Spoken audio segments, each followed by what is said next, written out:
Trago aqui essa tribuna um tema muito importante para a sociedade brasileira, no geral, e em particular para o povo do Amapá. Ontem, o Tribunal de Justiça do Amapá, pela primeira vez na história, recebeu denúncia do Ministério Público contra deputados estaduais. Por unanimidade, os desembargadores do Tribunal de Justiça do Amapá receberam denúncia formulada pelo Ministério Público do Estado contra os deputados estaduais Moisés Souza e Edinho Duarte, além dos demais envolvidos em fraude entre a Assembleia Legislativa e a Cooperativa de Transporte de Veículos Leves e Pesados do Estado do Amapá, COTRAN. Para o Ministério Público do Amapá, os deputados Moisés Souza e Edinho Duarte comandaram um esquema criminoso que resultou no desvio de mais de 5 milhões dos cofres públicos da Assembleia Legislativa em contratos fraudulentos com a COTRAN para locação de veículos leves e pesados.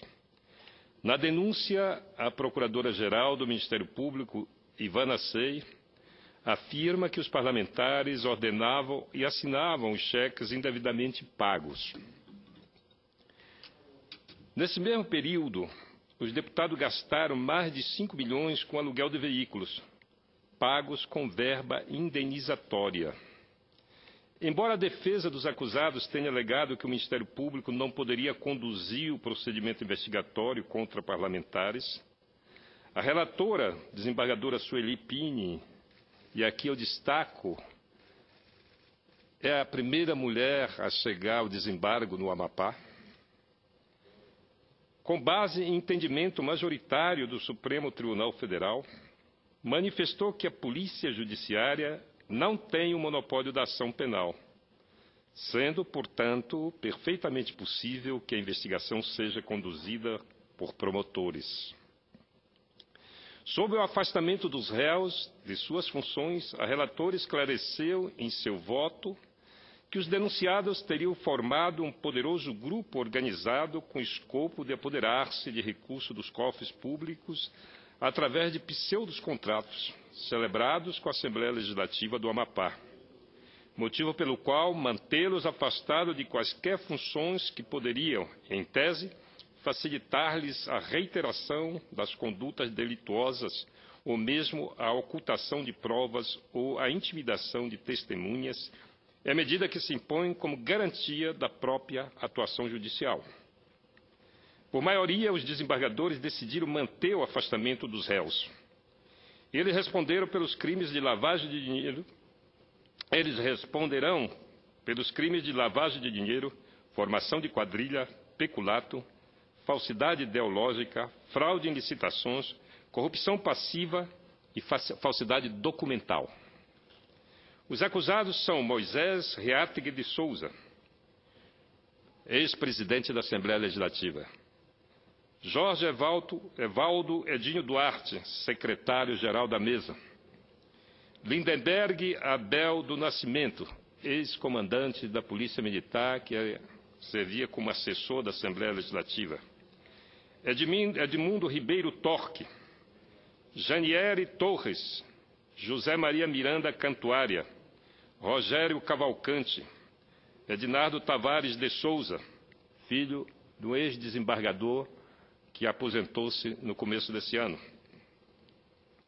Gleidson Luz Amanajai Silva, Vitório Miranda, Fúvio Sussuarana, Fran Soares Júnior, ex-presidente da Assembleia Legislativa, Elton Silva Garcia, Danilo Góes de Oliveira, José da Costa Góes Júnior, Sinésio Leal da Silva e Antônio Basílio Lima Cunha. São esses as pessoas que respondem processo criminal perante o Tribunal de Justiça do Amapá. E na esteira dessa decisão, gostaria de tecer alguns comentários sobre a execução orçamentária e financeira do Amapá dos últimos 17 anos. Eu fiz um levantamento dos gastos da Assembleia Legislativa do Amapá de 1994 a 2011, e também do Tribunal de Contas do Estado. Eu fui eleito governador em 1994.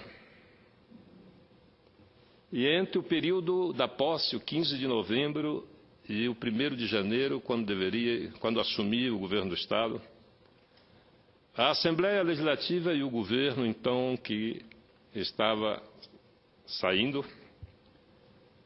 remanejaram os recursos que estavam destinados para investimento do ano de 1995 e transferiram esses recursos para a Assembleia Legislativa e o Tribunal de Contas do Estado, fazendo com que, em valores nominais,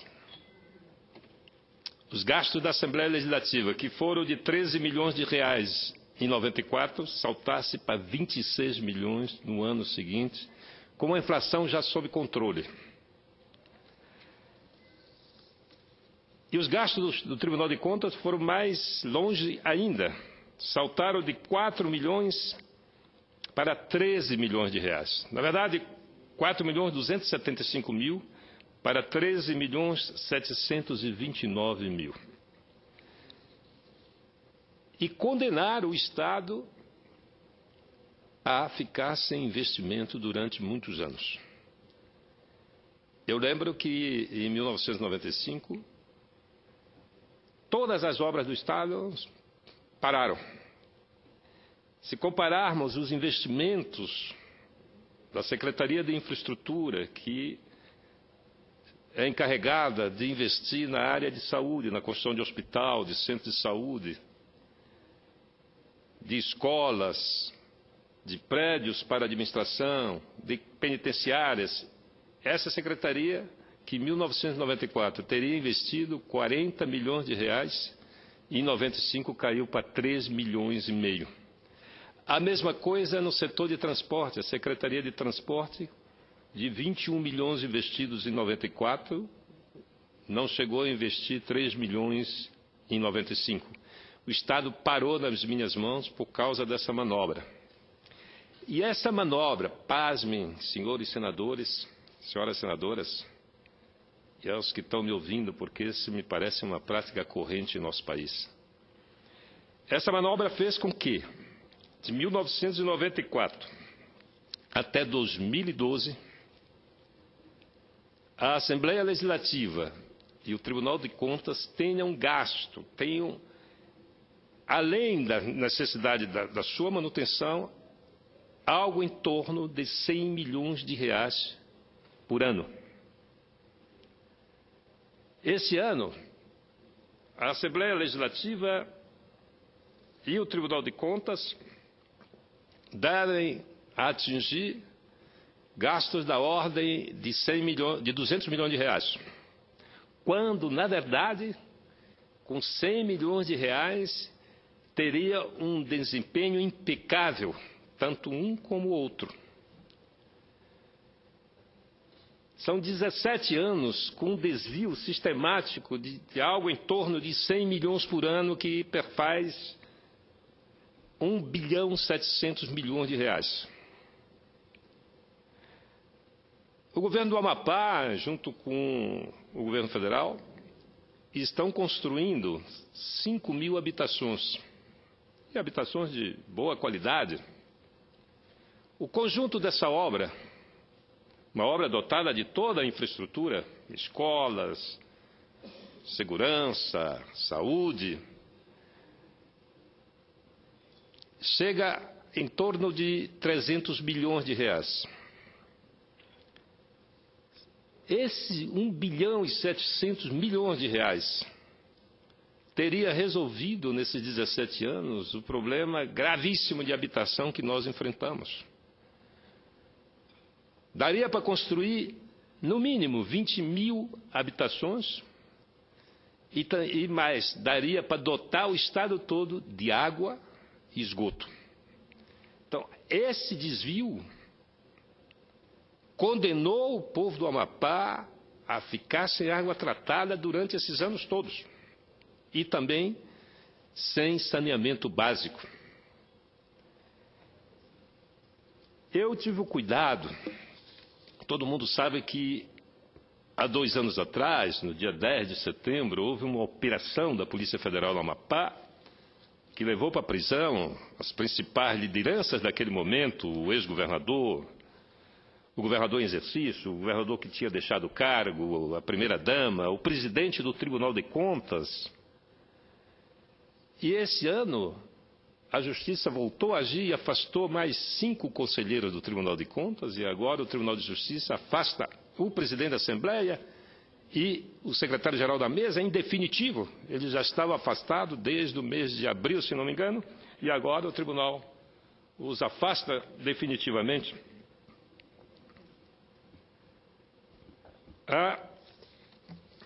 Eu tive o cuidado de levantar a contabilidade do Tribunal de Contas dos últimos 3 anos. A operação aconteceu em setembro de 2010. E analisando a contabilidade do Tribunal de Contas, a partir de 2009, eu cheguei aos seguintes números. Em 2009, o Tribunal de Contas do Amapá executou, ou seja, gastou, e tem apenas um prédio, 60.679.000 reais, 60 milhões de reais, conta redonda. Em 2010, repetiu, gastou um pouquinho mais, 62 milhões. Mas quando chegou em 2011,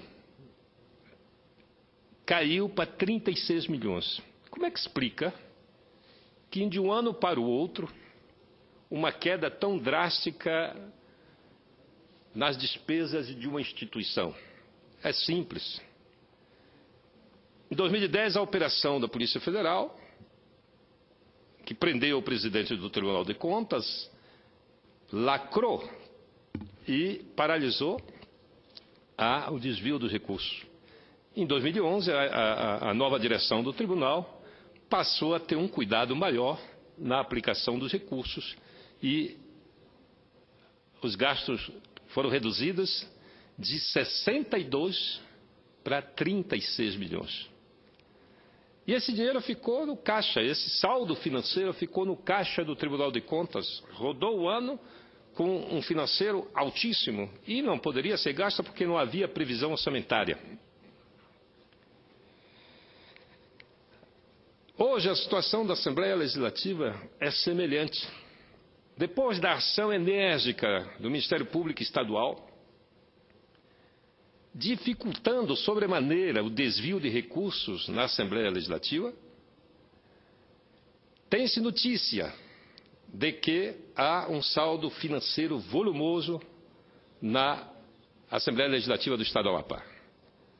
Imaginem uma comunidade ser penalizada pelo comportamento desonesto dos seus representantes e também pelas instituições que deveriam zelar pela correta aplicação do recurso, porque é essa a função dos tribunais de contas, instituído em nosso país para cuidar da res pública e não para se locupletar com os recursos do contribuinte. Essa é uma questão que ainda vai ter novos desdobramentos, porque a sociedade do Amapá, o povo do Amapá, só agora está tendo conhecimento desses dados. Como é possível, ano após ano, um desvio de recursos da ordem de 100 milhões de reais? E eu afirmo, uma Assembleia Legislativa com 24 parlamentares não poderia ter um custo de manutenção acima de 3 milhões de reais por mês. Até porque a Câmara de Vereadores do município de Macapá, que tem 17 vereadores, consome 14 milhões de reais por ano. 14 milhões por ano. A Assembleia Legislativa do Amapá, com 24 parlamentares, gasta 13 milhões por mês. Então, basta essa comparação para chegarmos a uma conclusão de que o povo do Amapá, ao longo de sua história, ao longo dos últimos 17 anos, foi duramente penalizado pelo comportamento das suas lideranças. E eu quero aqui reconhecer a ação do Ministério Público Estadual e a decisão do Tribunal de Justiça do Amapá. A decisão do Tribunal de Justiça do Amapá, repito, é histórica. E isso é fundamental para a nossa sociedade, que nós tenhamos justiça, e para nós, em particular para nós políticos. Porque uma das estratégias do político corrupto é confundir a todos. É dizer que todos são iguais. É nos colocar todos na vala comum. Para que não haja esperança. Para que não haja solução. Então, se todos são corruptos, que todos são iguais, e isso só acontece por causa da impunidade. É por isso que eu subi a essa tribuna, para destacar o feito do Ministério Público do Estado, que apresentou a denúncia, e do Tribunal de Justiça, que acatou essa denúncia. Somente com um judiciário operante, ágil, eficaz, que julgue com rapidez e que não tolere a impunidade, nós podemos separar o político correto, o político decente, do político desonesto e que causa danos irreparáveis à sociedade. Era isso, senhor presidente. Muitíssimo obrigado. Obrigado, senhores senadores.